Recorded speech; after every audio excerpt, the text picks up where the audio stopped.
How do I sound? You sound perfect. You sound great. How do I look? Yeah, you sound great. Better than you look. Got that face made for radio. You don't look as tired as you have in recent weeks. That's true. Oh, really? Yeah. Yeah. Oh, yeah. Somebody was slagging me for the bags and for my eyes. I mean, this audience is brutal. They're brutal. They're brutal. It's a good thing I'm rich. Let your winners ride. Rain Man David Sachs. And instead, we open source it to the fans, and they've just gone crazy with it. Love you, Besties. Queen of Quinoa. All right, everybody. Welcome back to the #1 podcast in the world. It's the All In Podcast. With us today, Chamath Palihapitiya, David Sachs, and our fifth bestie, Mr. Brad Gerstner, is here. I think David Freeberg is suffering from some socialist-related flu. He's very sick of reading about socialists, but he'll be back next week with two incredible interviews. You guys see those Spencer Pratt ads? Wow. It's one of the best political ads I've ever seen. Oh, there's like 3 or 4 of There are them. multiples. Whoever that social media team is on fire. If you get a good social media team and you get a good ad production team, I think it's next gen because these things go crazy. And Spencer Pratt, if he wins this election, which I think he's going to in Los Angeles, the reason is what Brad said. Those ads are incredible. Well, he's also quite a good debater. Did you see clips from this debate? Incredible. He's so funny. He's so chill. Yeah, well, he's up against Karen Bass, who's the mayor, who is basically extremely left-wing. And then there's someone who's a city councilwoman who's even further to the left of Karen Bass. I mean, she's often like Fidel Castro territory. She's an Indian Fidel Castro. Ramen. So she was basically, I guess, criticizing the mayor for the homelessness problem. And then Pratt pointed out that this councilwoman is actually in charge of all these homeless programs already. He eviscerated her. He eviscerated her. And he basically destroyed made the key point, which is, look, the problem here is not lack of housing. It's an addiction issue and it's a mental illness issue. And he said, he said if she went to the street, she'd get stabbed in the neck. Yeah. Which is pretty accurate if you've been to Skid Row. I mean, you would not want to walk through there. It was like the Spider-Man photo. Wait, Nick's got the clip. Play the clip, Nick. Oh, God. This clip is brutal. This is a different clip, but this went super viral. It reminded me of Trump a little bit. Let's see. I'm not sure how to respond to that vision of Los Angeles. This is a MAGA Republicans' idea of what Los Angeles looks like. This is really not. Unbelievable. For those of you listening, he put his hands up and wiggled his head like, oh, my God. Hey, Sachs. You know, Stephen Pratt wins mayor. Spencer Pratt. And then the ballot initiative, the Retirement Protection and Savings Act, right? It's going to pass with big numbers. This is the, referendum that effectively is going to knock out the wealth tax. Can you imagine if California effectively passes a constitutional amendment protecting retirement savings and personal assets and banning the wealth tax and Pratt gets elected, the message that would send to the country? That's a very non-consensus view that I'm becoming increasingly optimistic about. Well, from your lips to God's ears. But until that message actually is sent, I think I'm going to be in Texas. In Texas. So. Yeah. Well, I mean, this is also in the face of, I don't know, just a follow-up story here, but Mondami did like an attack video on Ken Griffin's house. We talked about it on the pod a couple of weeks ago. And like literally stood in front of his house, pointed at it. And this is in the face of like a CEO getting shot for ideological reasons, Sam Altman's house being targeted. This is like a really dangerous thing for Mondami to do. And Ken Griffin came out today or yesterday in an interview and said, hey, listen, I'm out. We're going to be putting our efforts into Florida. And this is the same thing that happened to Chicago. And he basically said, like, I really felt offended and I was, nervous about this because of my personal safety. And he called him out. Mondami came out with like a mealy-mouthed response that didn't even apologize for what he did. Just doubled down on it, essentially. All right, let's get to the I don't know if you guys saw it or not, but... Who cares? New York is becoming a flyover city. It's an interesting way to put it. Don't disagree. All right, first story. Elon just leased all of Colossus 1, his data center. He did? Nostradamus? What? What? Yes, shocking. To Dario and Anthropic, Chamath, on last week's pod. Go ahead and give yourself a pat on the back. You said Elon and Dario should do a deal tomorrow. It didn't happen. The next day, it happened 5 days later. So you came close, Chamath. but no cigar because of Anthropic's obvious compute constraints. Anthropic just added over 220,000 NVIDIA GPUs, over 300 megawatts of energy. The deal is already having an impact, as we've discussed here. Claude users have been experiencing rate limits. Well, Claude has now doubled the Claude Code rate limits, removed peak usage caps for paid users, and increased API volumes for Opus models. XAI is now training their models at Colossus too. So they have more than enough compute. Elon made a great bet on compute and built up those data centers really fast. And that is now paying off. We had the Cursor deal we talked about last week. Let's talk about the emergence of Elon Web Services, EWS, Chamath. He's now in the hyperscaler competing against Google Cloud, Amazon Web Services, and Azure. And I don't know if you had inside information or just a brilliant epiphany, but take us behind the call. And what do you think about the deal itself? I think the deal is fantastic. I'll say maybe three quick things.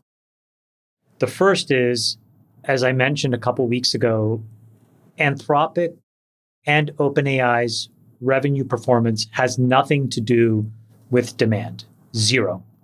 It is entirely to do with the supply constraints that exist in data centers and specifically in power. If they had infinite power, I think that their revenues would probably be even more parabolic. And so all the breathlessness about either exceeding or underperforming a forecast, in my opinion, mean nothing.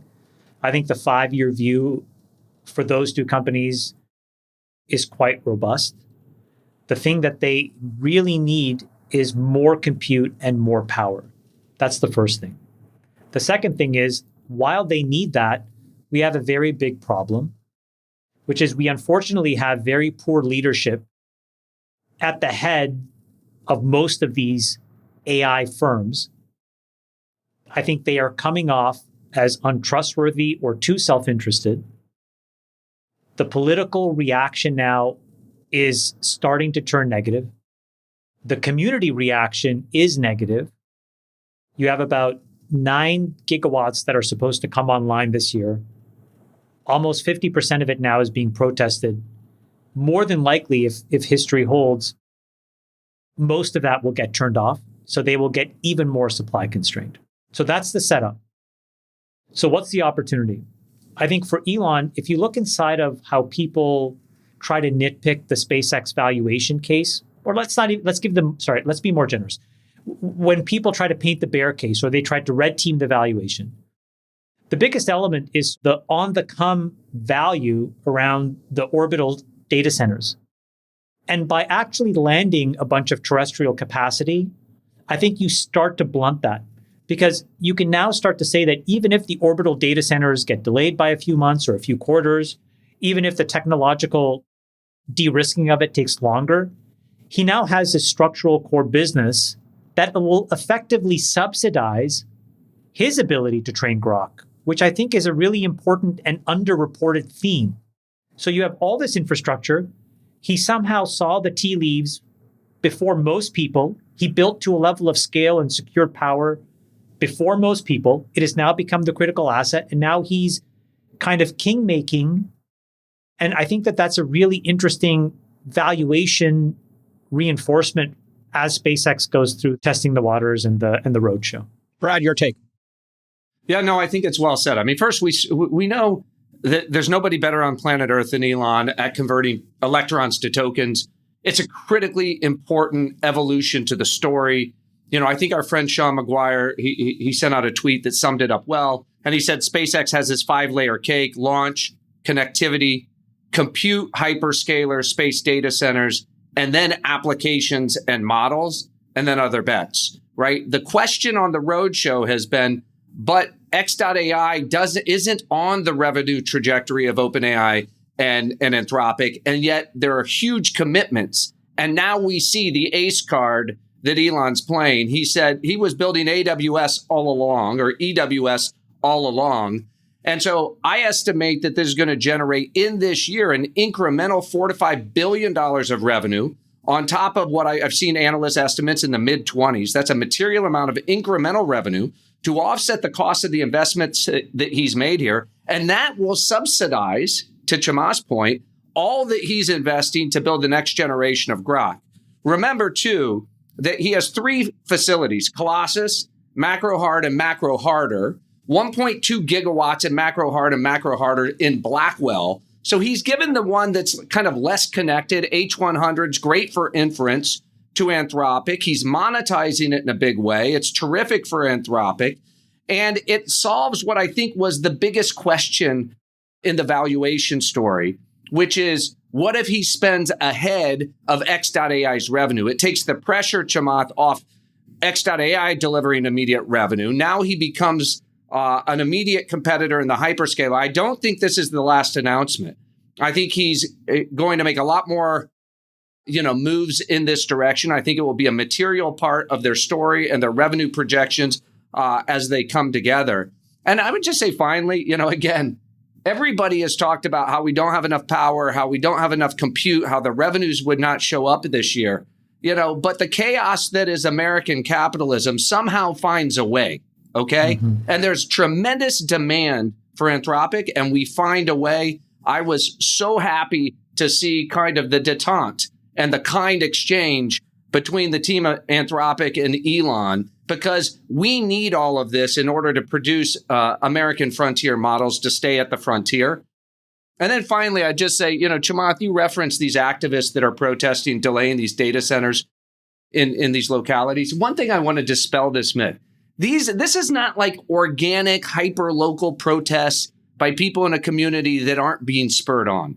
This is highly organized activists that are moving across the country to stir up trouble in the exact same way they did to stop all fission reactors being built 30 years ago in America. Now we have no nuclear reactors being built. China's got 100 of them.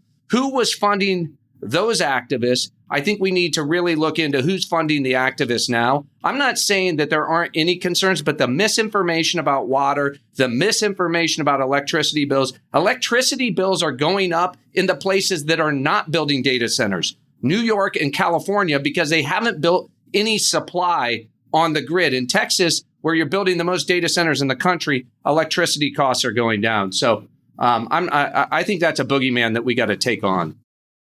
Sachs, your thoughts?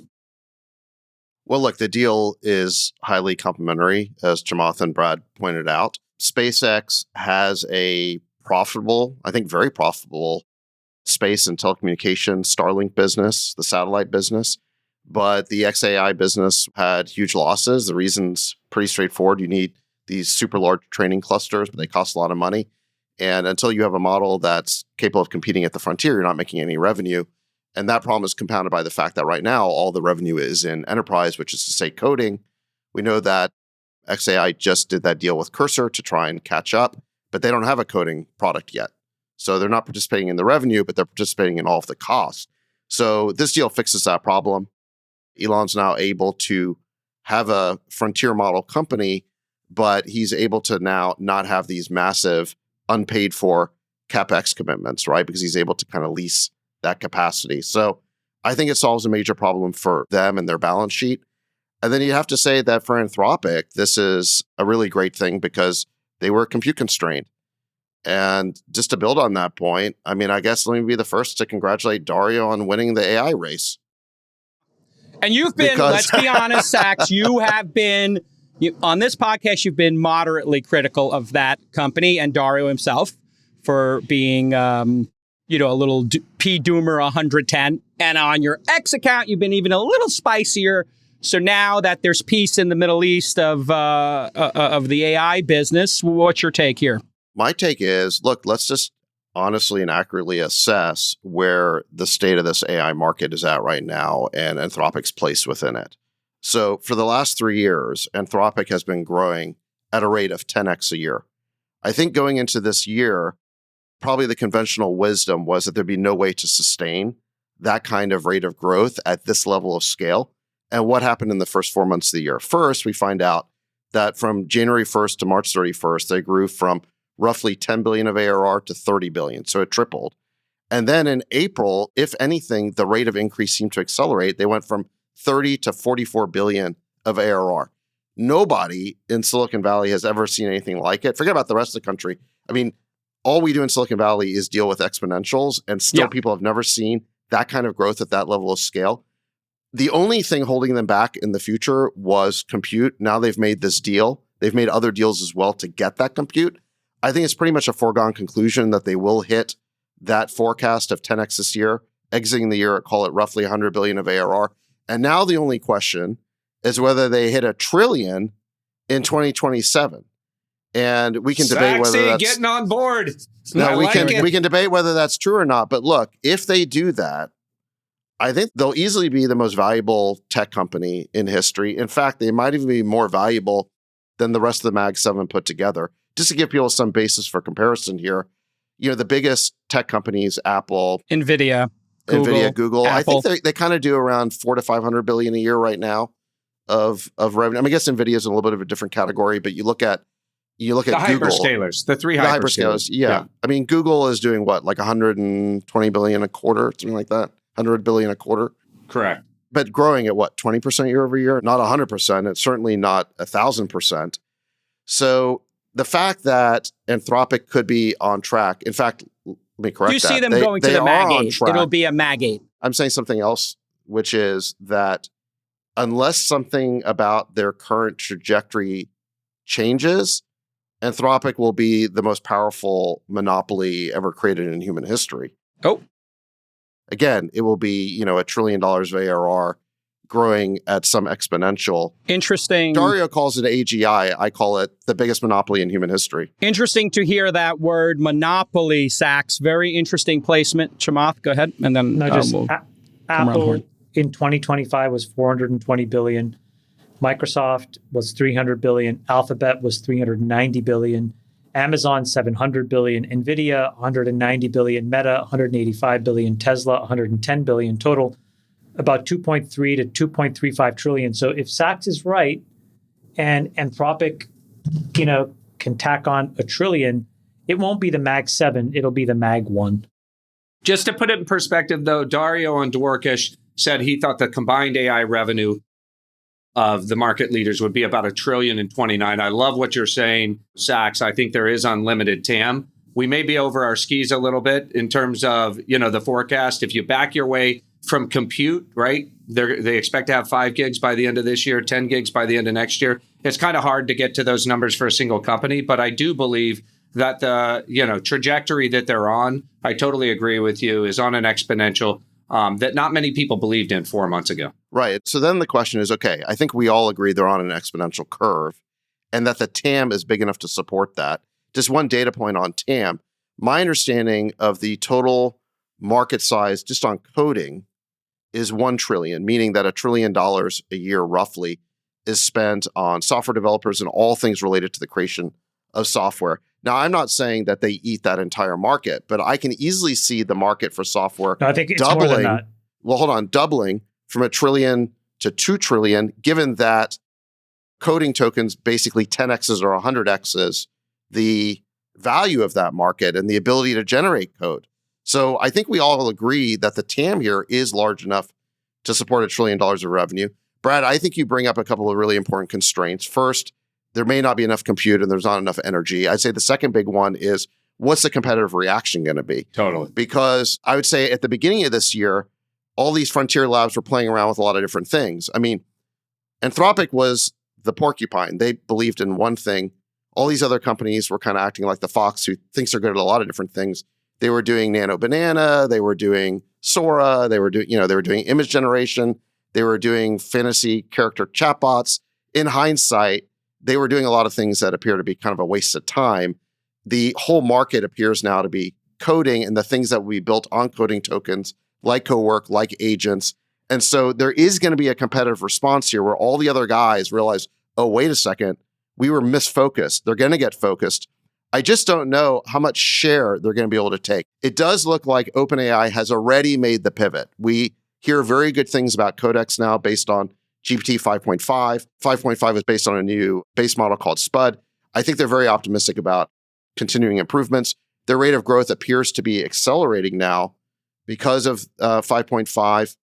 So look, there's reason to believe that OpenAI can take some share here. I'm sure that Google won't be asleep at the wheel. They're very, very good at coding. They've got a really good team, and Elon just tied up with Cursor. So there is going to be more competition, but still what you have to say, and I think all of us know this from Silicon Valley, is you always want to be the company in the lead that's on that trajectory where all you have to do is maintain inertia, whereas the other people have to change something in order to put themselves back in the race. So this is when I say somewhat sort of facetiously, congratulations, Dario, on winning the AI race. I don't mean that he's won it, but he is winning it right now. Well, here's the brilliance of what Elon's doing. If you look at the existing business, which is Starlink and basically the launch services at SpaceX, incredible business, obviously. 20 billion this year, I think, is the estimate. But if you look at the footprint of Amazon Web Services, Azure, and GCP, you're looking at, $300 billion in revenue and a market cap of combined 5 trillion, 4 trillion if these were independent companies. And if you look at what is Elon's core competency at Tesla, it's building factories. And if you look at the footprint of these factories, they're huge. What are data centers? They're basically big, giant factories. And then if you look at energy, what else is Elon extremely good at? This is the battery deployment. And he's also got solar deployment from the Solar City, often criticized acquisition he did years ago. So you put this all together. If this is $5 billion, as I think you referenced, Brad, if it's $5 billion in incremental Elon Web Services business and he's a neocloud, what could he build on planet Earth? What could he build inside of Teslas in terms of extra compute? What could he build inside the Powerwall? What if the Powerwalls had his new fabs in them and you built a distributed system from home to home? The Powerwall has compute in it. The cars have compute in it. And of course, the ultimate manifestation of this, where nobody can complain, is you go right out into space.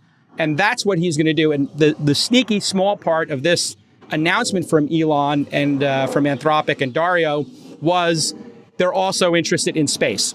So look for the race to go from factories and data centers to homes. The Powerwall with compute in it, it's already online, right? And Starlink also gives him the ability to do distributed compute to people's homes. Again, you could be paying people to put Powerwalls with compute in it. That's going to be the next shoe to drop, I believe. Did you guys see the deal that was announced yesterday between Pulte Homes, which is a huge builder? Yes, they're doing it as well. Yeah. And Span? Yes. Nick, just throw this up here. It's super cool. What's happening is that these guys are putting many data centers with NVIDIA GPU clusters beside every home and then allowing people to actually run those things. And that's just incredible. I thought that was so cool. It's a great pivot. So cool. What this company did originally, Chamath, was they did the power panel. They made smart power panels. So, when you flip your breakers, all those breakers are in an app. I looked at it for my house, but I guess they pivoted to add this. And I think Base Power, Brad, you're an investor in it. They're going to do the same thing.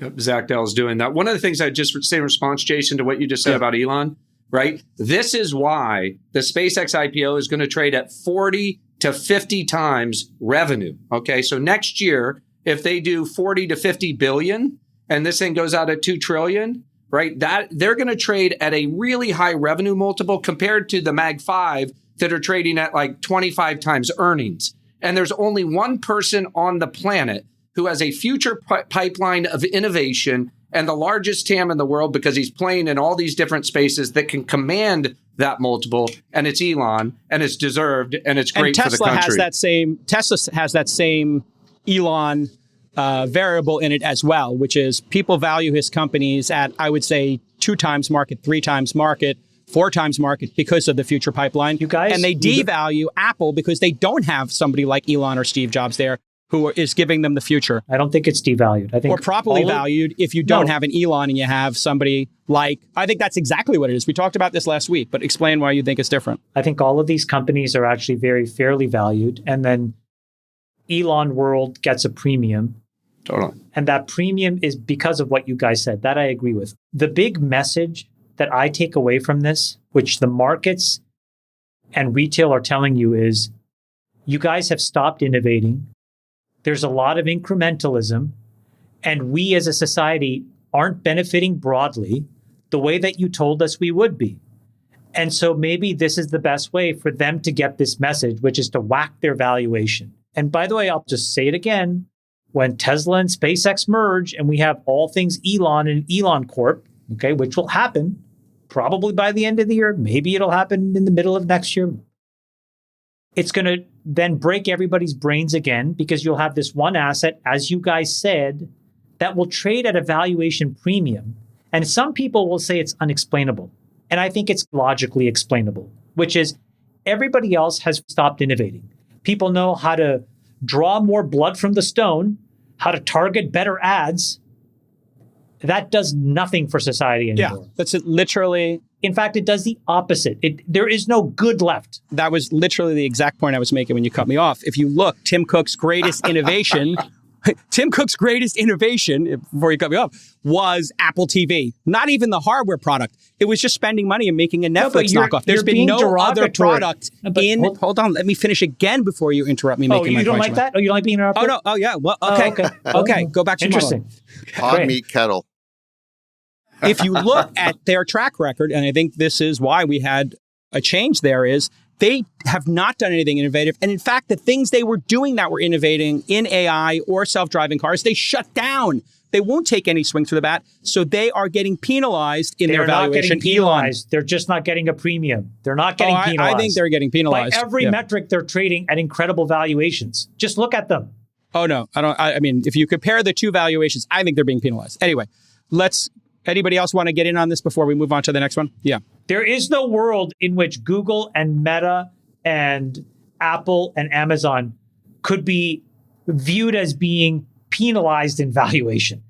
There is very clearly a world where Elon gets a massive premium because he's innovating. You're saying the same things. You're saying the same things. It's not the same thing. It's not the same thing. Listen, I think we're debating semantics here. I'm not letting you off the hook, Saxy Poo.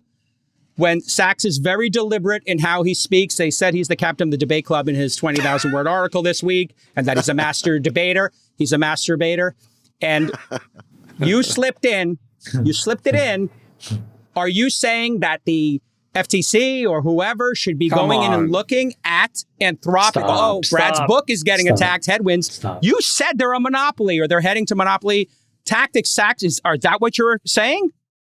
Well, look, I mean, we know that tech markets have a history of consolidating down and turning into either monopolies or duopolies. And if you just look at the revenue right now, there's only two companies making substantial revenue on AI. It's Anthropic and OpenAI. We know that OpenAI is growing at 3 to 4x, which is incredible at the level of scale they're at. Anthropic, though, we said is growing at an exponential 10x a year. And if they just do that, for 18 more months, they'll be by far the most valuable company in human history, and they'll have unprecedented control over the most important technology of our time. So I don't know what you call that, but it is something to think about. And I guess I do have a thought experiment for you guys, which is, I just want you to think for a second about the case of John D. Rockefeller, who I think is known as probably the most successful, greatest most ruthless monopolist in American history. But he wasn't very good at PR. He was terrible at PR. Everyone sort of recognized how ruthless he is. We see movies like There Will Be Blood, which is basically about him. In any event, imagine if John D. Rockefeller was way better at public relations, and instead of calling his company Standard Oil, he called it Safe Oil. Okay, let's just play this thought experiment. Clean, beautiful coal. Yes. Safe oil. He called it Safe Oil because, as we know, kerosene is dangerous. Their first big product was kerosene. And kerosene can light your house or it can burn it down. And in the wrong hands, it can torch a city, or you can use it to make a bomb. So John D., let's say, should have called for the creation of a new government agency to regulate the safety of his product. And they could have done rigorous testing, licensing, common sense regulation. There would have been a very intense debate over safety standards. You know, what should the proper wick thickness be? And should we allow all those dangerous independent refiners, right? And I think people would have gotten so wrapped up in this debate over what constituted safe oil or safe kerosene that they would have missed what was really going on, which is that Rockefeller was building the richest, most powerful monopoly of all time.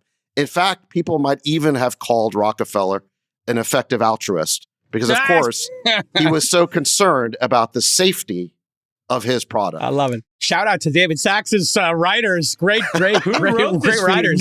Newman wrote this? No, I wrote it. Well, Emmy Award for Best Writing in a Dramatic Monologue goes to Newman. Wow, No, Sachs. that's my writing. You landed it. Very good, Sachs. I thought after the Elon Anthropic detente, where Elon said, complimented Anthropic, and David started off with a bit of a compliment. I thought we maybe were past this. First, it's ridiculous to think of this as a monopoly. We're talking about annual run rate revenues, David, but on a GAAP basis, they're doing about the same revenue as OpenAI in the month of March. Okay. So we're way ahead of ourselves. By the way, 5 months ago, everybody thought OpenAI was going to run away with this. Google's revenues are very substantial in AI. And by the way, Google, Amazon, et cetera, these companies are producing $100 billion of free cash flow to justify their incremental investment. At the same time, you have these two startups that are still fledgling, that are still fragile in the scheme of things. You, of all people, should know we've got the best competition in AI on the planet, which is why we're at the frontier and kicking the tail of everybody else on the planet. So I just want to see these companies compete. I want to see DC stay out of the way. The last thing I want to be doing is seeing people talk about this and throwing roadblocks into the way of the competition. All right. I think Anthropic I agree. is... Well, let me hold on. Let me translate Brad for you. Don't f with my paper is what he's saying. He's got bets on these. So Sachs, Washington, D.C., don't f with Brad's paper. Sachs, do you want to get into the regulation stuff right now as a segue? Or Let me respond to Brad and also translate what I'm saying satirically. Okay.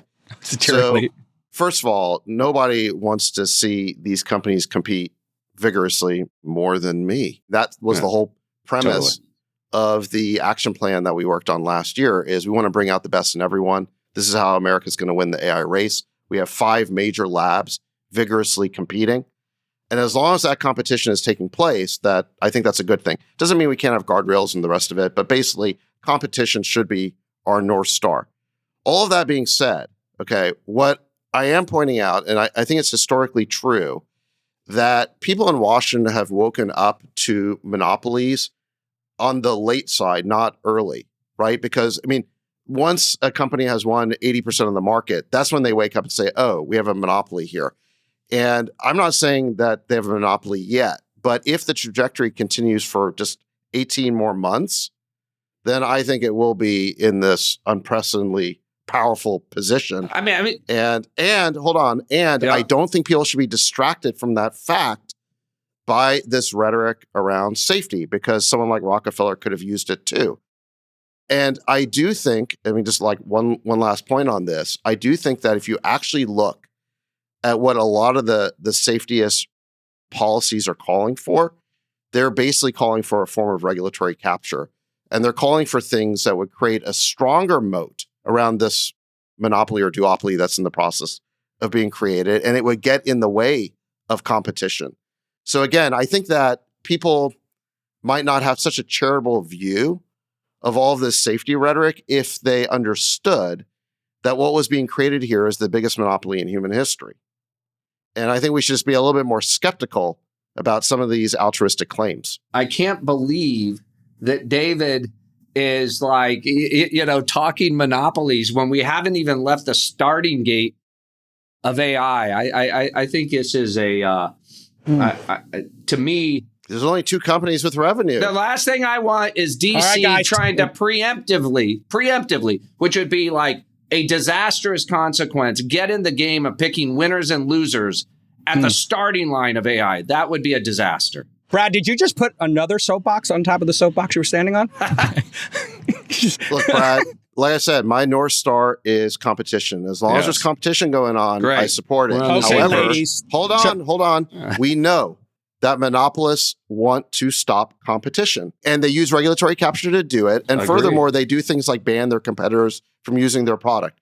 What conceivable reason did Anthropic have for banning OpenClaw using its models? That is anti-competitive, is it not? I would double click on it. I might not, file, but I would double click. Okay, listen, Chamath, the girls are fighting. Let's keep moving through the docket. We're going to be here all day with these two. And one thing that you're going to need to act on very quickly is the All-In Summit. It's selling out fast. Don't miss it. Speakers are top tier again. Freebird, busy working on some amazing speakers. Sachs will be there. He's flying in and out every day for 4 hours. And then we're going to have a lot of networking stuff going down. We're building some networking software. So when you come to our events, you get to meet people. That's what we always say. My playbook for events.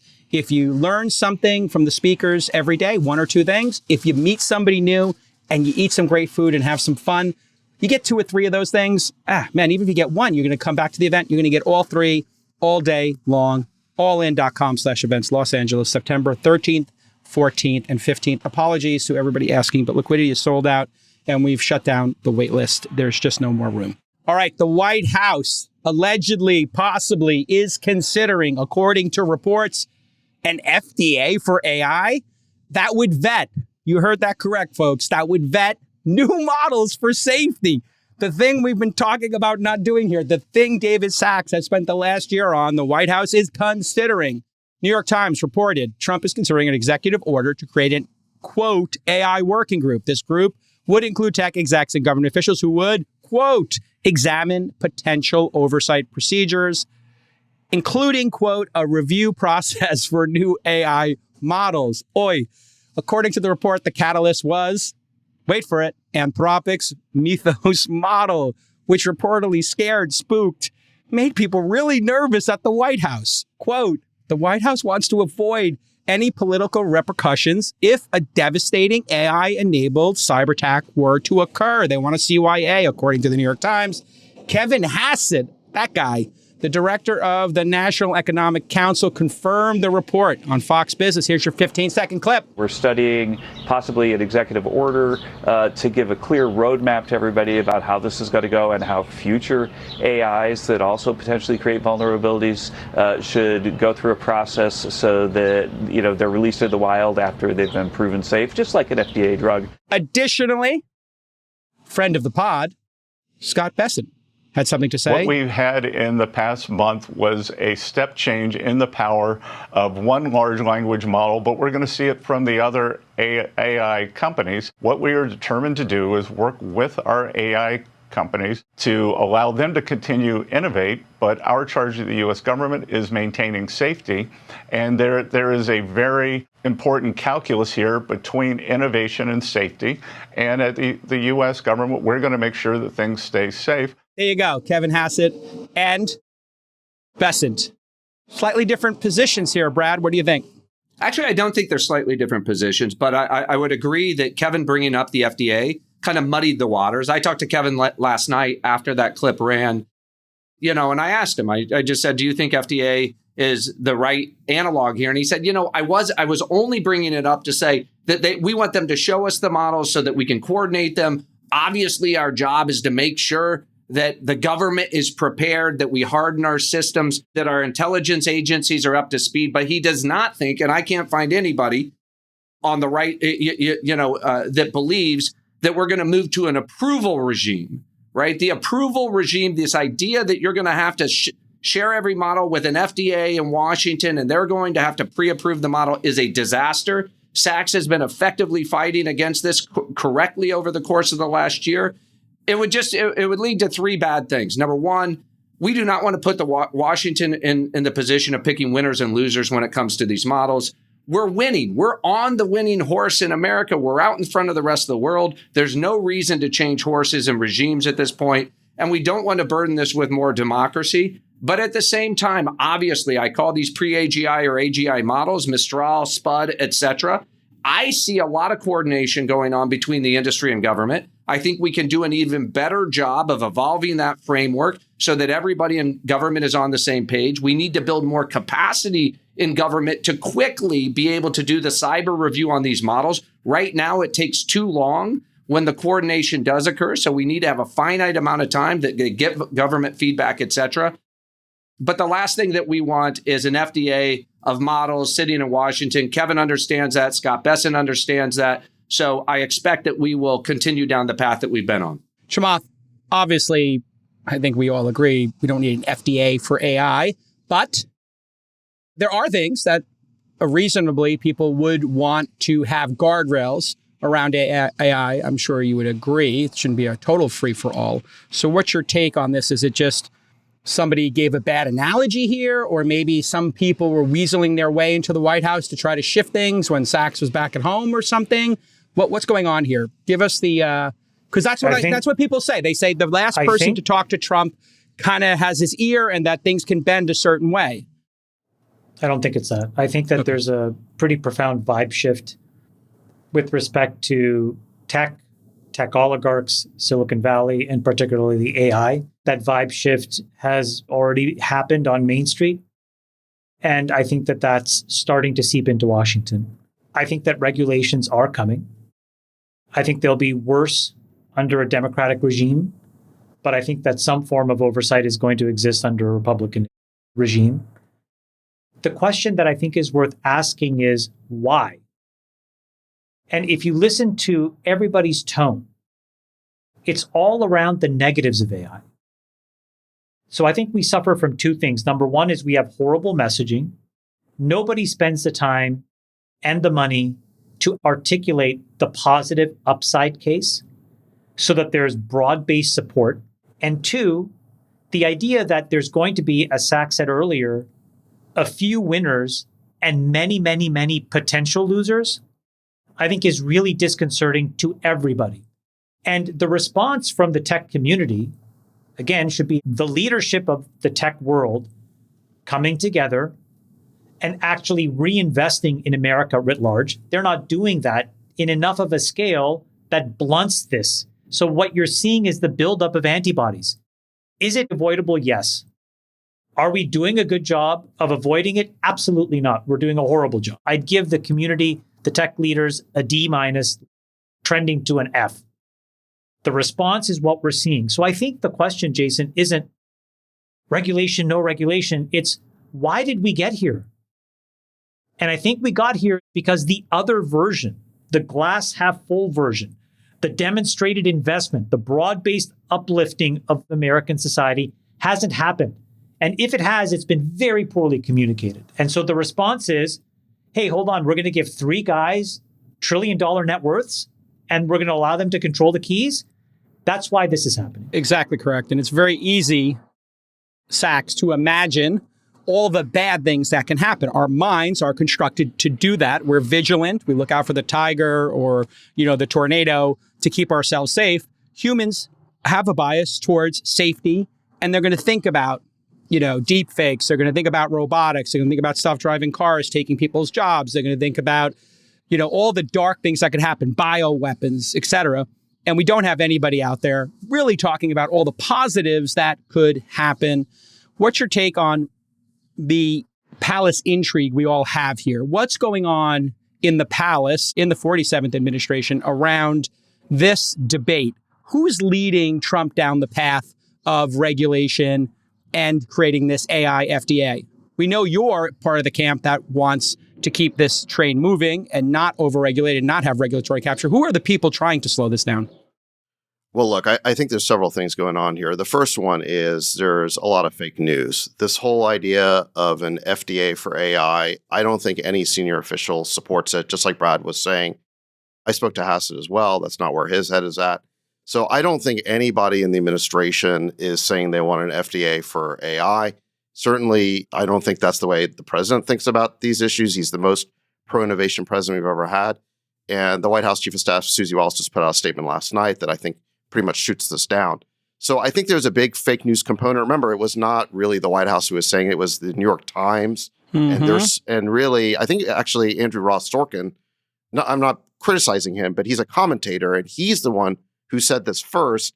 And then somehow that spin or that gloss somehow took on a life of its own. And I think Silicon Valley reacted accordingly. There's a very visceral negative reaction here because we know how damaging that would be to innovation. But look, I think the good news is that was fake news. Second, I think that there's another thing going on, which is a straw manning of what the Trump administration did on AI in its first year.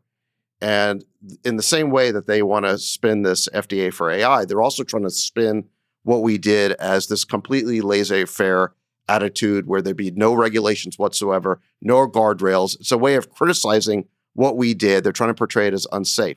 In fact, if you look, on March 20th, the White House released a national AI regulatory framework that I worked on, in which we put out a 4-page bulleted list of legislation that we would support if Congress wants to pass it. So we have not been against every conceivable regulation or every conceivable law. We just believe that there should be specific solutions to specific problems, as opposed to a giant power grab by Washington that would squash innovation. So I think that's point number 2. Point number 3 is there is a legitimate thing happening here with, let's call it mythos or cyber. Okay, we know that it's not just mythos. OpenAI now has a model that's just as cyber capable as mythos. And within 3 to 6 months, all the major frontier labs, and including Chinese models, will have cyber capabilities. In response to that, we do need there to be a hardening of systems, and we do need there to be a scanning of code bases to find these vulnerabilities and patch them before the hackers do it, because the hackers will have these capabilities in a matter of months. That's a certainty, because the same capabilities you use for cyber defense can also be used for cyber offense. It's the same tool set. And the open source models will have these capabilities. Anyway, they already have it to a certain extent, yes. Let's be honest. They have Exactly. 80% of it, 90% of it. It's simply the case that AI will be good at cyber. And so we do need a response to that. Now, my view on what should that response be should be, first of all, we should want the government and the private sector to work cooperatively. And I think they are.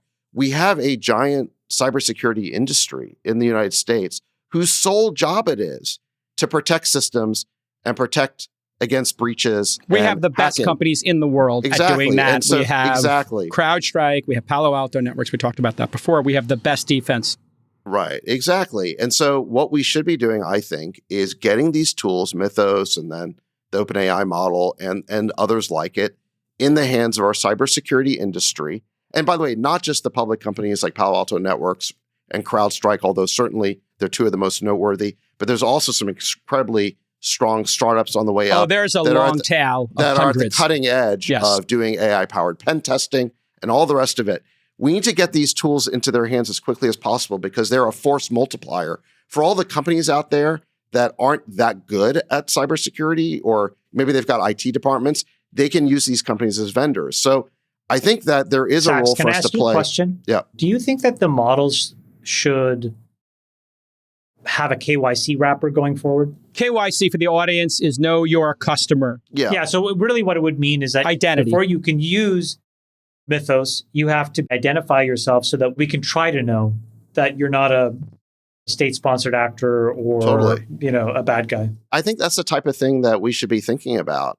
So first of all, I want to say that both Anthropic and OpenAI acted responsibly here.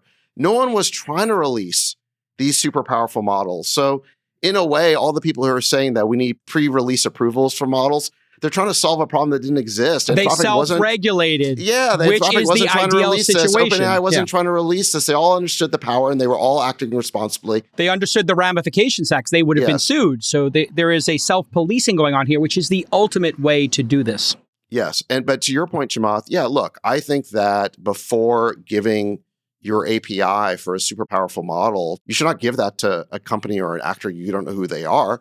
So some basic KYC makes sense. They should know who they're giving these tools to.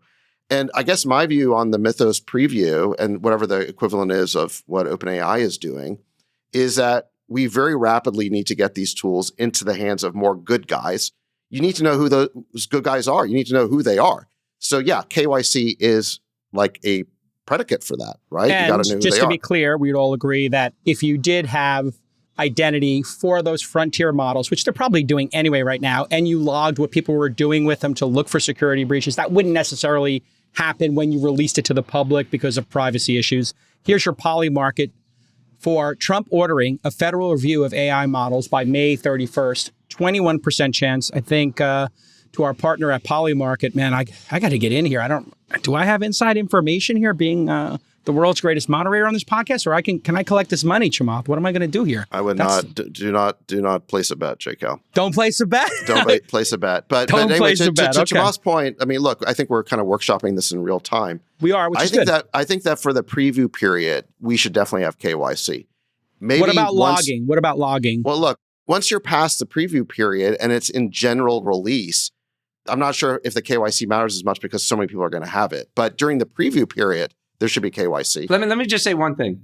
All the labs are already tracking API use, okay? And anything suspicious, because there are major anti-distillation efforts going on by all the labs. There's a ton of coordination going on with the government. There's way more happening, I think, in terms about API and API use. And anything suspicious is being flagged and being shared with the government. So the idea that we have no idea who's doing it, I think, is not the case. And in fact, in some cases, we may want to allow people to use it so that we can see exactly the types of things that they are extracting. So I would say we're already down that path, but better coordination may in fact be called for. Yeah. And just one last point in this whole thing is, I just want to build on my point that pre-release approvals is solving a problem that didn't really exist because, again, Anthropic and OpenAI weren't trying to release these models yet, is that there is a substantial faction of, let's say, AI ideologues or doomers who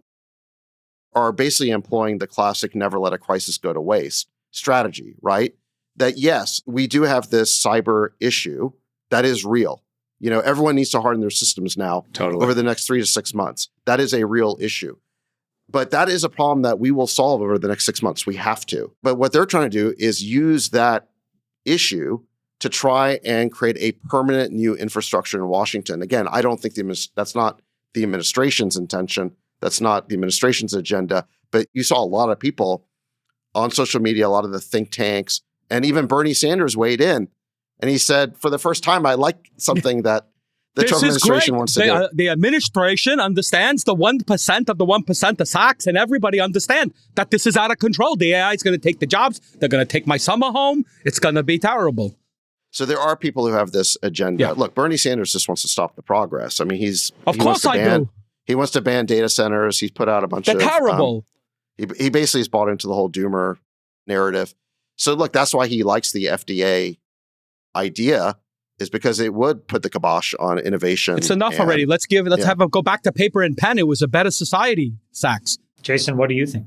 I think there's two really interesting things I want to build on here. The first is your point, Chamath, around how do we turn around this sort of bad vibes around AI? I think we have to have two strategies here. One is giving, what you've been working on, Brad, with your project. We should see more people giving.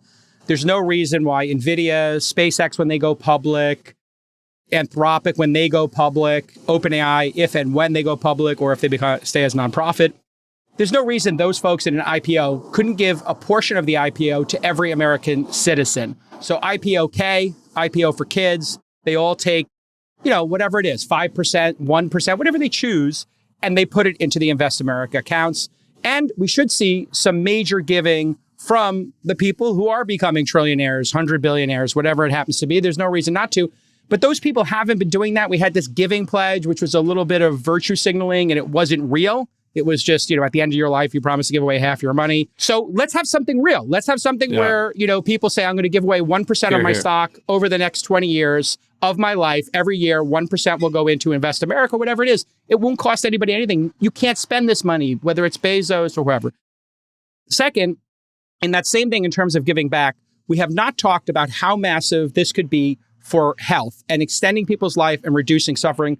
We need to work on that. That's where contributions to basic science could come in, and obviously education and lowering the cost of education. And if you look at what Americans on the bottom half, you were talking about the cup half empty, there's really 2 or 3 things they really feel anxiety about. One of it is income, and the second is healthcare.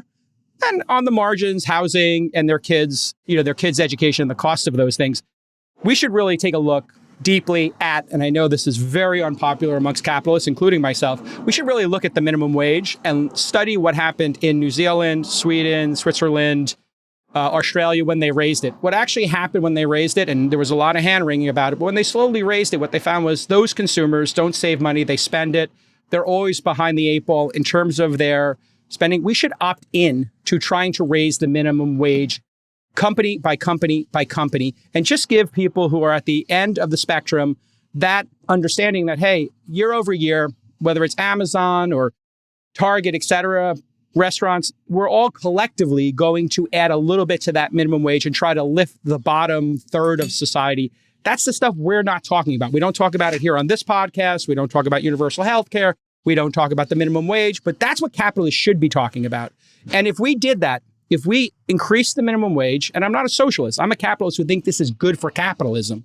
If we increase the minimum wage just modestly each year, and we opted into doing that, and we figured out a way to give universal health care, companies wouldn't have to deal with universal health care, and we would have customers, and we're a customer-driven economy. Like 60, 70, 80% of what happens in this country is driven by the consumer. We need consumer spending. It's great for companies if we had more people being able to buy Netflix or order shit on Amazon. Anyway, that's my TED Talk. Thanks for coming. How do we get from AI to the minimum wage? I'm still because of confused. the black eye. No, the black eye we have in this country with polarization of wealth and people scared of losing their jobs. We should look at why are they scared, David. I've talked agree. to you privately, and you said to me privately, you can strike this if you want, but you said to me privately, you wouldn't be against necessarily figuring out a way to do universal health care if there was a way to do it. You want to see every human have health care, yes? Sure. I mean, the issue is not the desirability of it, it's the cost. I mean, right.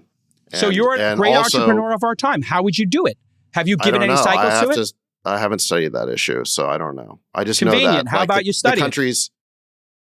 I remember what PJ O'Rourke once said, which is if you think healthcare is expensive now, just wait until you make it free. Yeah, a little more consumption. So you take away all the incentives and you have an even bigger problem. Well, what do you think of minimum wage? Yeah, go ahead. Well, let me just get back to AI. Sure. Listen, you guys are right about the unpopularity of AI. We've all seen those polls, but I want to just put up this additional poll that came out about the salience of this issue, which is how important do people think it is? And AI ranked 29 out of 39. So although AI is not very popular, it is certainly not top of mind for voters. It's not in the top 10 issues. It's not in the top 20 issues. What is top of mind for voters? Number one, cost of living. Number two, the economy. And we know that AI is deflationary. It helps with the cost of living, and it's creating an economic boom right now, okay? It's 75% of GDP growth in Q1. By the way, that economic growth is not just limited to startups in Silicon Valley. We're seeing a construction boom. We're seeing a blue collar boom. We're seeing 25 to 30% wage increases for construction workers, and so on down the line. So, and Brad, if you look at that chart, there's healthcare in there too. So look, my point is that AI may not be popular, but the effects of it actually are popular if the media would honestly report what was happening, which is AI is creating an economic boom right now. It couldn't be better said, David. You know, Bernie Sanders calling for a moratorium, shutting out all data centers. We'd have negative GDP growth this year. The stock market would be down 15 to 20%. Unemployment would be on the rise. You know, there is a consequence to the government controlling through command and control the economy. In 1929, we had 4% unemployment. 3 years later, it was unemployment was 23% because government got involved in regulating everything and shutting down, you know, what was working. That is the greatest threat we have here. AI is delivering huge net benefits today in terms of unemployment rate, in terms of economic growth and productivity growth. We need to tell the story. But to Chamath's earlier point, we also need to deliver net benefits. Jason, thanks for the shout out. Yes, every American having an investment account that compounds with the upside of AI. We're going to do that. We're going to deliver that. And that's going to be massive. But I also think ideas like, if we're going to put a data center in Abilene, Texas, let's make electricity in Abilene free for the households in Abilene, Texas, right? There are ideas that can deliver net benefits. We got to deliver those. I think optimism will be on the march. I think we're in the trough right now. What's your take on minimum wage and universal health care, Brad? How do you think about it as a capitalist, as an innovator, and in the face of AI, which could have a dramatic impact on these issues? You know, like Sachs, to me, I haven't spent a ton of time thinking about those, except that as a society, we're $38 trillion in debt. We haven't been able to afford to deliver those things. I generally think the market works out those issues better than the government top down trying to, the government gets more and more involved in healthcare. And the only thing that happens, it gets more expensive. So we've all seen the charts of the most expensive categories where we've had inflation, education, healthcare, et cetera. It's where the government's involved. I actually think if you just let the markets work, we're entering into an age of abundance. A lot of these problems are going to be solved. People are going to have a lot of AI coaches in healthcare and education, et cetera. Let the market work. Government stay at bay. Keep things safe. We're on a good march. I think this proves my point perfectly. If you talk to any founder, they're not thinking about housing. They're not thinking about higher education costs. They're not thinking about minimum wage, and they're not thinking about healthcare all that often. Some do, though. There's some innovation there. And it's because it's so regulated that entrepreneurs and VCs are just like, that's kryptonite. The government has poisoned the well. We can't participate in that. And that's the roadblock. And that's where Americans are suffering. And that's where it would be great if founders actually put their minds to it. And the government's got to get rid of all that regulation and let us cook in those specific verticals. All right. The market is in hyperdrive. Hyperscaler revenue has made the markets move up. We hit on this briefly, but we didn't have you here. Fifth Bestie BG, cloud computing on a tear. I referenced it earlier, but AWS is now on a $150 billion run rate. Azure, $108 billion. GCP, Google Cloud, $80 billion. There's a little bit of fun with numbers there because Azure and Microsoft include some of their software products in there, and Google Cloud includes things like Google Office or Google Suite in there. But the growth numbers are tremendous. AWS, which is the more pure play of the three, 28% growth on a very big number. Azure, 39%. Google Cloud, stunning everybody with 63% growth. It is incredible what the ARR numbers are. Google Cloud added 10, AWS 10, Azure 9.5. So basically 30 billion collectively. Jamin Ball, who works for you, I think put out some data on the Twitter. Brad, markets at all-time highs. Mag 7 cooking. Uber blowing out growth. Disney blowing out growth. The consumer seems absurdly strong based on those two bellwethers. Tech seems extremely strong based on the cloud computing. What's your take on the overall market and overall economy? Obviously, inflation up a bit. People hand-wringing about the never-ending war and the cost of oil. Let's just telescope way up. The level of criticism directed to this administration, right? Tariffs were going to cause hyperinflation. We're going to destroy GDP. Conflicts in Venezuela and Iran were going to do the same. We've heard all of the negative stories, but what's happening? Accelerating GDP, a 10-year that's sitting at 4.3, inflation totally under control, AI, compute. We're leading the world. It's contributing massively, right, to GDP growth in the country. We see the S&P only up 8% this year, right? So we're not in bubble territory here. Meta's trading at 17 times fully taxed GAAP earnings, NVIDIA at 19 times, Microsoft at 20 times, Google at 24 times. And then the memory stocks that everybody's excited about, we have 25% of our portfolio in. SK Hynix, 5 times fully taxed GAAP earnings, Samsung 6 times, Micron 7 times, right? This is not the stuff that bubbles are made of. David referenced it earlier. We started the year, OpenAI and Anthropic were doing combined about $30 billion in revenue. Now combined 4 months later, $80 billion in revenue. The policies of this administration on the economy are working. They're working in spades. Our gap on the rest of the world in AI is growing. And so from my perspective, we've been all in on the market. I talked about it earlier in the year. We're heavily tilted. When did you make that switch to go all in on the market? Because you were bearish. I would say toward the end of last year, the market had run up a lot. We had a lot of these questions. Listen, entering this year, there was a huge question hanging over the market. Would the AI revenues show up?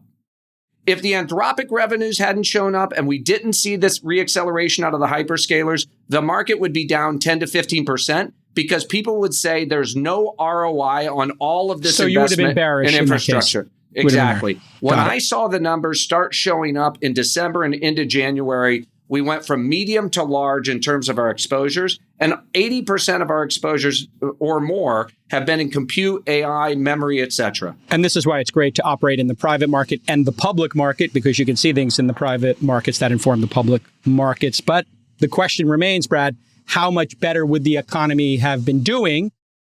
As much credit as you're giving to the administration if they didn't start a $100 billion war that we did not need to go into, according to all reports. And if we didn't do a bunch of tariffs that wound up being unconstitutional by the Supreme Court, which Trump himself put in, we would have been further ahead. That's my take on it. We would be ripping even more if we didn't have those silly Jason, diversions. it's hard to imagine, okay, just to set up again here.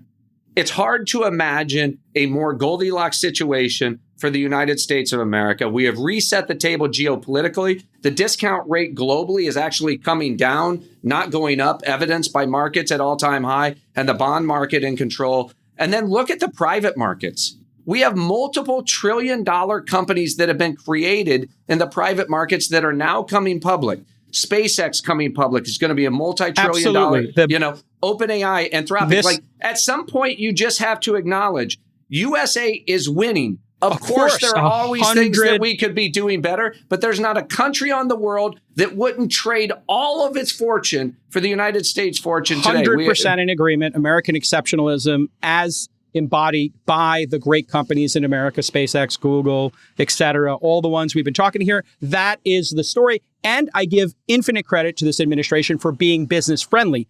I do think they've made two critical mistakes. I think the tariffs were poorly executed, and I think we shouldn't have gone to this war. And we should find a quick resolution to it, which the administration seems to be desperately doing. Sachs, your take on the economy? Well, look, we have an AI boom going on right now, and I think that's thanks to President Trump's policies. Remember, the first week he was in office, he rescinded the Biden policies on chips and models. And what were those policies? It was the approval regime that we're talking about.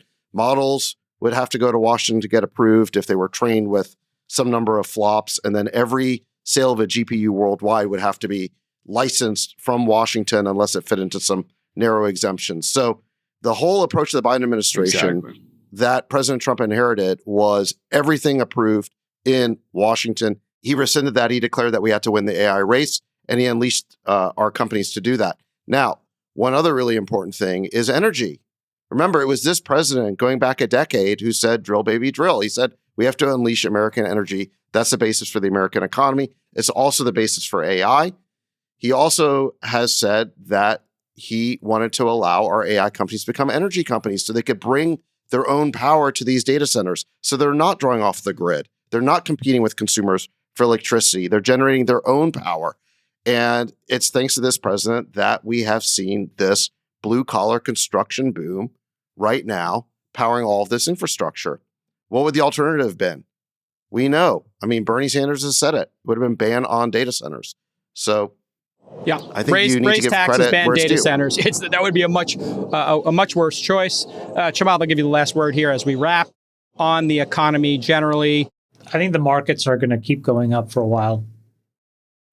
And then at some point, they're going to go down. Okay. I wrote it down, Chamath. You said markets are up, and then eventually they're going to come down. Those are the two things. Up, and let me put a U here, and then a D here. He's got I think you're doing an impression of the taking notes emoji. Is that what you're doing? Yes. Okay. Upside down. Wow. Thank you for tuning into All In, where you can get your great calls and market action advice. It's going to go up and then down, folks. Act accordingly. Good, Chamath, in all seriousness. But what makes you bullish, let's say in the next 6 months, 12 months, catalysts, and then what do you think the headwinds are as well? Let's take the short to midterm, 6 months to 2 years. I think that in the short term, the people that makes the new thing needs to get valued and needs to demonstrate value. So who are the people making the new thing? It's the NVIDIAs, it's the memory makers, it's the Anthropics, it's the SpaceXs, and it's the OpenAIs. But eventually it all comes home to roost. And you can't just make things for a market who then doesn't have a measurable benefit themselves. To be very clear and blunt, there is literally not a scintilla of evidence that AI has helped lift the operating margins of the S&P 500. There's all kinds of bluster. There's going to be an important fork in the road. It's probably 2 or 3 years from now. One path will be OpEx shrinks, hence margins increase. And the other path is revenues grow and margins expand. And OpEx stays flat, or maybe it even goes up. Those two things are very important differences because in the former, you're talking about shrinking workforce and shrinking OpEx as a percentage of operating margin and revenue. In the latter, you're actually growing through it. The answer to that question, I think, is critical about how the markets will respond and how society will respond. So I think we have kind of, call it 500 days where you just got to be net long. But I think it's literally in the hundreds of days from now, 500, you're going to have an important reckoning moment. The people that are paying for all these tokens need to see an actual benefit. Yeah, that's reasonable. Yeah. That's a really interesting point. Let me connect a couple of dots here between something Jamal said and what Brad said, which is Brad said at the beginning of the year, we went into this year with this massive CapEx, this massive investment in infrastructure, but people weren't sure that the ROI was going to be there in terms of model revenue. And that was true. And then the model revenue has proven out. And now what Chamath is saying is that we're going to be at another fork in the road soon in terms of whether there's going to be ROI on all those tokens that are being sold and generating the revenue for those model companies. And I agree with you that that is not proven out yet, but I'm optimistic that it is going to be proven out. And otherwise, you wouldn't be seeing enterprises continue to buy. Hold on, let me just finish the point. You wouldn't be seeing enterprise continue their month-over-month spend on coding tokens if they didn't feel like the ROI was going to be there. But you make a good point, which is what is the impact on the economy going to be when all of this new software, this bespoke software that's being created through, again, all these coding tokens that are being bought, it's going to power a wave of productivity like I think we've never seen before. So I think what you're seeing is the ROI is sort of trickling down from infrastructure to model to application to end user. And I think it's going to create an economic boom. I got it. I'm with you, Sachs. This is deja vu all over again. We watched this happen with the PC revolution, the internet revolution, cloud revolution, mobile revolution. We had all this hand-wringing. Will this ever pay off? Should I build an app? Should I build a website? Should I not? Should I move to the cloud? Should I keep it on-prem? All of these questions over and over and over again. And then they went from question marks to exclamation points. I can tell you inside of my firm, we were using agents, then we started building code, and I've got 3 people on the team who are making all the interfaces and products that a 22-person investment firm should not be making internally. They should be using SaaS software, and they are shipping product day in and day out. The ROI is fait accompli, Brad. It is fait accompli. I think this has been decided. I think it's been decided. It has not been decided at all. It has not been decided at all. You have 80-90. You're working with the big enterprises. I invest in 100 startups a year. I work with the small ones. It is fait accompli with startups. They are building software. They're shipping. They are getting massive value from these tokens. And they're getting so much value that they don't have to add, but half the number of employees that they would with the same amount of capital. They're getting further with less money. It is working in startup land. I don't know what's happening at 80-90. You would have a better picture, obviously, of the enterprise. Tell us what you see there. I mean, our business is doing well, but what I'm trying to get across to you guys is that you can't will profits to go up. Okay? So ultimately what happens is, I'm just going to take a company randomly. Anheuser-Busch. They have to eventually sell more beer. Okay? Take Nike. They ultimately have to sell more shoes. Take a medical devices company. They have to sell more artificial hips and knees. So the point I'm trying to get across is right now, there's an enormous amount of very constructive and creative experimentation. But I think what is also true is a lot of that has not yet proven value. I don't think that means it's going to stop. All I'm just trying to say is until a company can trace very directly, I spent X and I made Y, where Y is now greater than X and it's lifted my margins. That is the thing that causes the flywheel to spin faster. And right now, we've started the first part of that equation. We've spent the X, and we have not seen the Y. You would see it in global GDP. You haven't. You would see it in global productivity. You haven't. You would see it in the global profit margins of the S&P 500. We haven't. It doesn't mean it's not coming. Brad, you want to pick up on this? Because I'm definitely taking the other side of it, because I'm seeing with a lot of these companies, massive lowering of costs. Their ads are getting more effective. At the same time, they've stopped hiring. They're not adding positions in a lot of cases. And things like, just pick the Nike example, a lot of the photo shoots they used to do for their app, a lot of the imagery they used to make, now they're able to make more of it without having to hire photographers and do that stuff. I know this example because we have a startup that does this specifically for brands like Nike. They've seen a massive drop. We have one that helped DoorDash with their food pictures. All those pictures used to have to be taken by photographers. Now it's all done by AI. Massive reduction in cost. And they're using ads, an ad creative now that is, double-digit percentage more effective while costing half as much. So I definitely think we're seeing it on the earnings, but is that true? Are you seeing it in the earnings of these companies yet? Yeah, so 2 data points. Number one, we just saw Azure grow 39% in the quarter. We saw Google Cloud grow 63% in the quarter. Headcount growth for those companies the last 3 years, Mag 5 combined, is about 3%. So their operating margins are all expanding. If you look at the S&P 500 writ large, in Q1 of 24, operating margins were about 11.8%. That was up from 11% in 23. This year, they're 13%. So we've had a 200 basis point improvement in the operating margins of the S&P 500, which is massive. Do you think that's AI? Across those businesses. And Chamath, I think that's the question, where it could dovetail with what you're saying. $2 to donuts, it's not AI. Yeah. So any amount of money is not AI. I bet you it's the same financial engineering that got these earnings to rise in the last decade. Yeah. So I think that's the question. Is this margin expansion durable? The forecast, the consensus forecast and estimate is that margins are going to continue to expand over the course of the next 2 years. You and I both know back in 22, 23, we went from the age of excess to the age of fitness, right? A lot of these companies were able to shed people, with the excuse of AI, just because they had become, too excessive during the period of COVID. So I think it's a legitimate question whether or not that's all from AI. But I will tell you anecdotally, it maps for me. I'm hearing like Jason and David, a lot of these companies that are, really growing their top lines at an accelerating rate without expanding headcount nearly at the same pace. Okay. Sachs, I'll give you the final word while we wrap. Brad was talking about how we got all these operating efficiency improvements. The unemployment rate stayed at historic lows during that time. I mean, the economists consider full employment to be 4 to 5%, and we've stayed at the low 4%, 4.2% roughly during this time. So you're able to get these efficiency improvements while unemployment is still extremely low. Moreover, there was just a big article saying that the unemployment rate for young college graduates has dropped.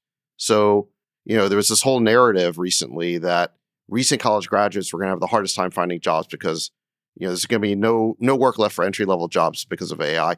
And in fact, it has gotten easier for recent college graduates to find work recently. Maybe that's because they're AI natives. Maybe that's because they know how to use AI better. So in any event, I mean, we're just not seeing any evidence yet of these theoretical downsides of AI around job loss and unemployment.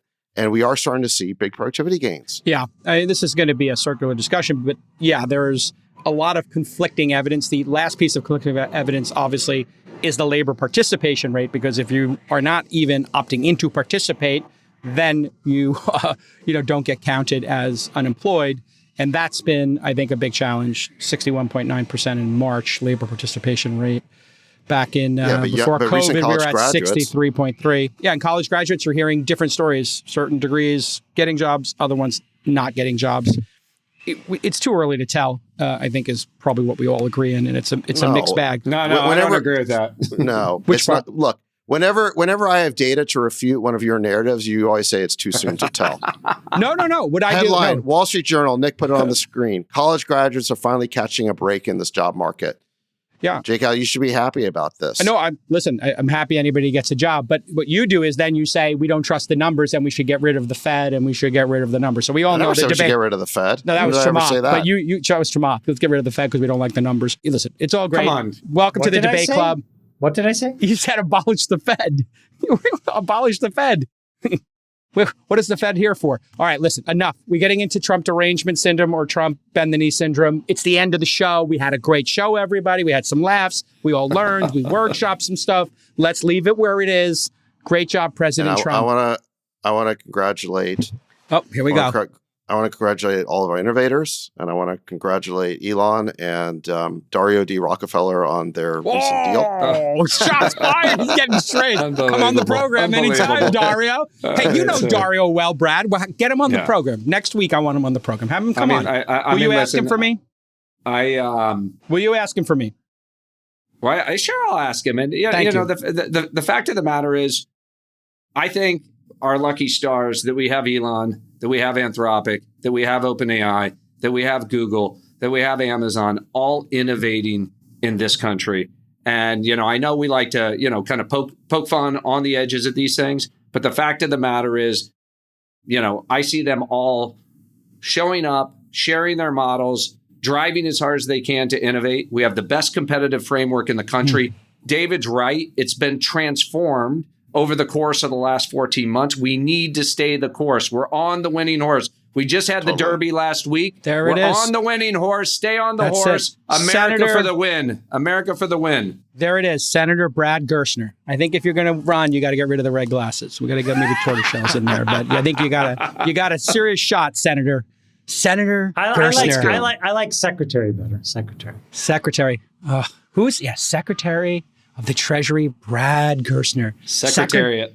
Secretary of State, David Sachs. Secretary of Cashmere and Wine, Chamath Palihapitiya. How are you doing with your... There's so much fake news out there because, look, I totally agree with everything Brad said. Look, I poke fun at some of these companies for some of the things they do, but I am happy that they are American companies and that they're innovating here. Of course. So, congratulations on your monopoly, Dario. Absolutely. Yes. And look, there's so much fake news out there. We just covered on this podcast how beneficial some of these economic trends are. You never get it from the media. No. And they are trying to derail Fake us news. from the policies that have been so successful. Yes. But they did some great, inspiring coverage of micro looting. So get your micro looting on. Congratulations, New York Times. We'll see you next time, everybody. Bye-bye. Love you, boys. Love you, boys. We'll let your winners ride. Rain Man David Sachs. And instead, we open source it to the fans, and they've just gone crazy with it. Love you, Bestie. The Queen of Quinoa.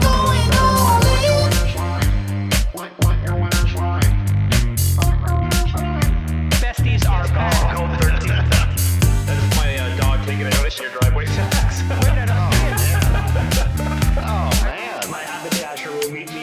We should all just get a room and just have one big huge orgy because they're all just useless. It's like this sexual tension that they just need to release somehow.